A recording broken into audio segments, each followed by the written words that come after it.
In this video, we're going to be talking about money management. Now, regardless of what business you're in and what industry you're in, it's important in order for you to really build and scale anything for you to know your numbers and have a really good hold on your money and exactly where everything is going and how everything is being managed. So we're going to talk a little bit about the basics today so that you can at least have the foundational stuff set up and put yourself in a position to succeed, grow, and learn more. So really quick, I want to make a recommendation, and it's a book by Greg Crabtree, and JT put it up here. And I just call this book Simple Numbers. It's got a longer title, as you can see. But this is a really great foundational book for anybody wanting to learn the basics of getting your P&Ls together, your income statements, your books, your numbers, and really setting yourself up for success and also avoiding any possible failure. So let's start with this concept right here. So there's revenue, there's profit, and cash. So the way I want you to look at this is revenue is for vanity, profits for sanity, and cash is king. And you've probably heard a lot of people say stuff, you've probably seen in my messages, where we talk about 7-figure agency or 7-figure business, 8-figure business, 10-figure business, 9-figure business, all that stuff. But here's the truth about it all. This is really just for vanity. Oh, our business did $1 million last year. Oh, our business did $3 million last year. That's great to say, but I know many million-dollar companies that are actually broke, in the red, having troubles, having to sacrifice or fire or let go of people because they're not managing their numbers and their money right. So revenue, top line, right, your sales, this is purely for vanity. Doesn't mean anything, and it does not tell you the health of your business. However, it is an important number. It's the most important number because you got to start with this before you can even work on these. So the next number is your profit. So in here, we're talking about our actual gross profit. So your revenue minus your cost of goods sold. So if you're not familiar with cost of goods sold, or COGS, right? Cost of goods sold. It's a very popular term, and your bookkeeper, your accountant's going to be talking about it a lot. But you want to say, okay, here's our revenue. And in order to just run the business, in order to just service the clients, we need to spend this much money. This is our cost of goods sold. So if you're a restaurant, okay, the revenue was $20 for that plate of spaghetti, and the plate of spaghetti cost you $5, and then the condiments and all that stuff, let's say total was like $6.75, right? So your cost of goods sold was $6.75, and your profit was that taken away from that 20, which is like $13.25. So you want to figure out, okay, well, here's our revenue, and here's our cost of goods sold. So this is our gross profit. But then you have a bunch of other things like operating expenses, payroll, and benefits and all that other stuff, right? That can all be factored in. So for example, the rent that you have, that isn't considered a COG because you actually don't need that in order to service your client. You can service your client from home, right? You chose to have an office. So the reason they say profits for sanity is because everything below this line, the operating expenses, payroll, the lights, the TV, the cable, all that stuff, most of that stuff can either be eliminated and or negotiated down, okay, or lowered price, all that stuff. So that's why I say it's for sanity, because you go, okay, well, as long as this is good, then I can change stuff here. I have hope.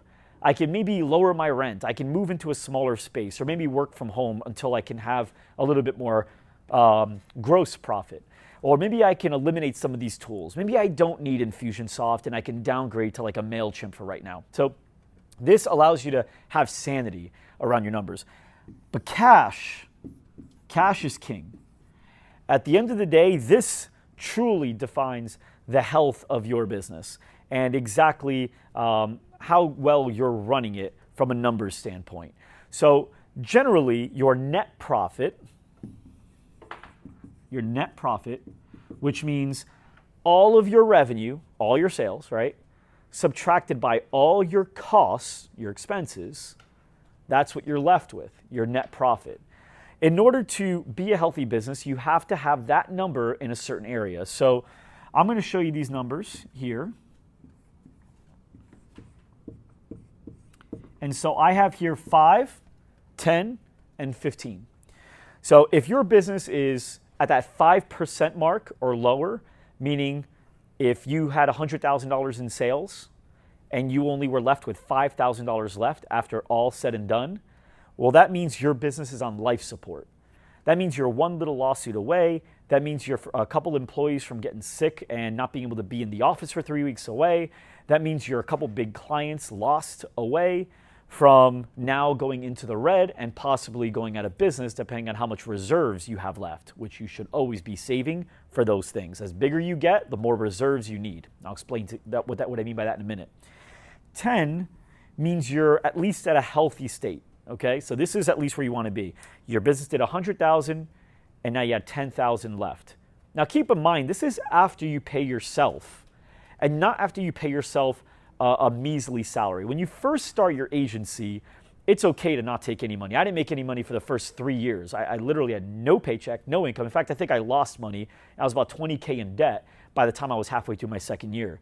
My third and fourth year, I was making a little bit more money, but I was paying myself about $2,500 to $3,000 a month. So I wasn't really like making the income that the business would want me to make, right? But once I started getting more and more employees and we started really growing, I had to start paying myself what I would normally pay another person to do the job that I have here. And there's a couple reasons.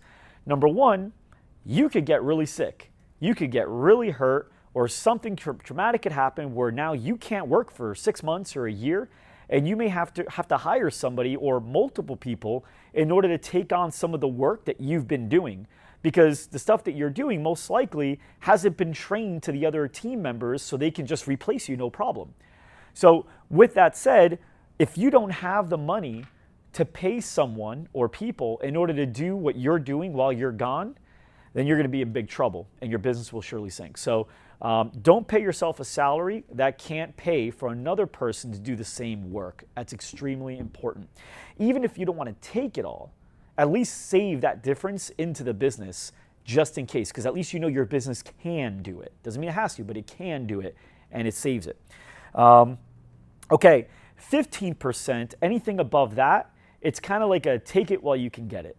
So usually, and in my case, I haven't seen it because we've done so many things on the authority side to really build our business up as the authority in the space, which helps us deal with this a little better. But in most cases, if you have more than 15% net profit, you are very likely to have your prices undercut by a competitor.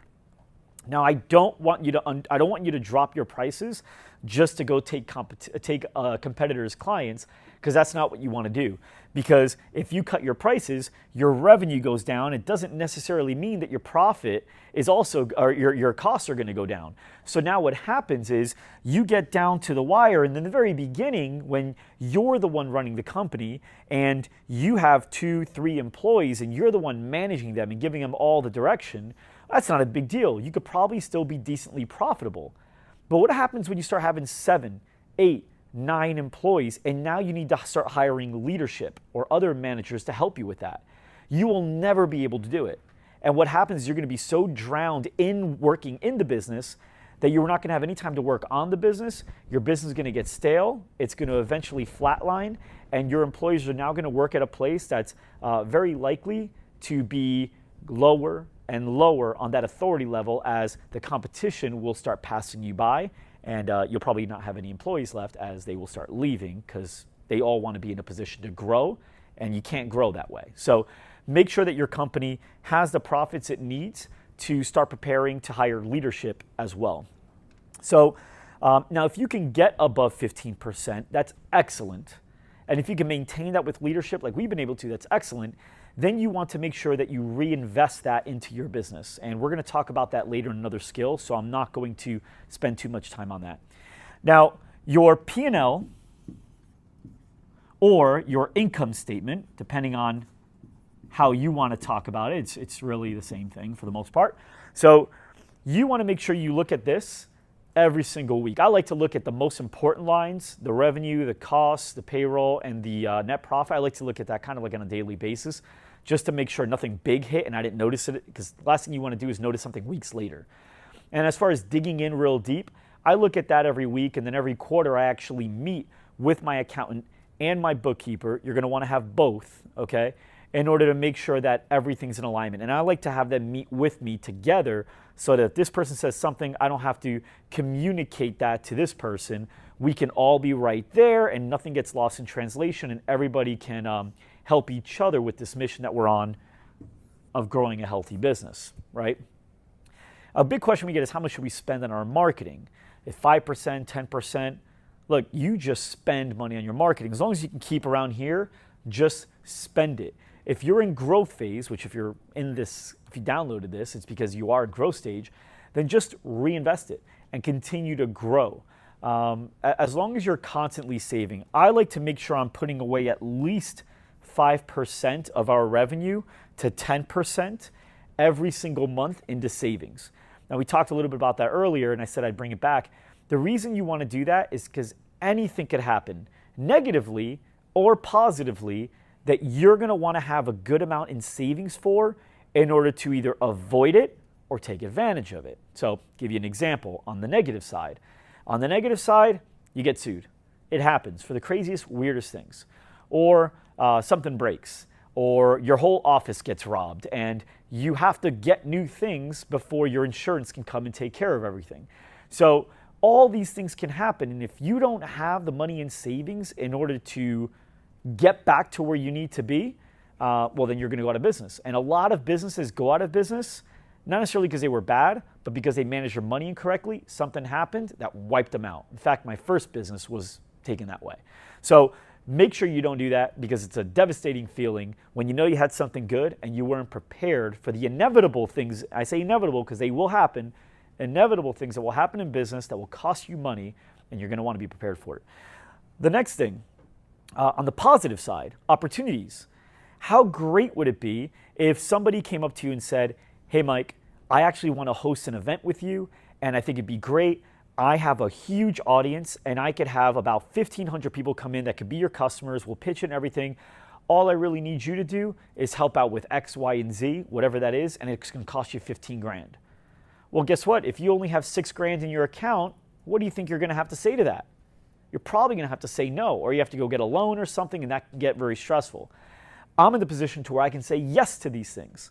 And I say yes to them because I know that, hey, if I take 10K or 25K out of my savings to do this, it's because it's going to make me more money, be able to put that right back into my account, and bring its friends, meaning more money. So you want to make sure that you have money so you can avoid going out of business or avoid a tough time because you weren't able to afford the chaos, and you can afford to say yes to really great opportunities that have the potential to change your business and make it way, way better in a shorter amount of time. Same thing goes if you have a really great person that wants to work for you and you can't afford to bring them on. It's another thing. You don't want to miss out on that.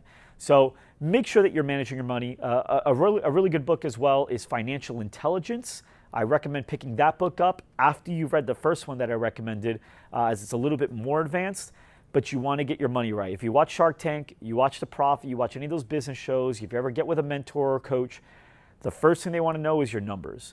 They want to know all that stuff, and you really need to be dialed into that. As the CEO of the company, your job is to drive culture, make sure that the vision is constantly being fulfilled, and the bottom line, and making sure that your business is healthy and in the position to grow and avoid going out of business and catastrophic stuff. So hope you got a lot of value out of this. This is a topic that a lot of entrepreneurs don't necessarily like because they're not the sit down, read spreadsheets type of stuff, but it's super important. If you could start falling in love with this, you'll notice that what gets measured gets done. Your business will be more profitable and you're put in a better position to succeed.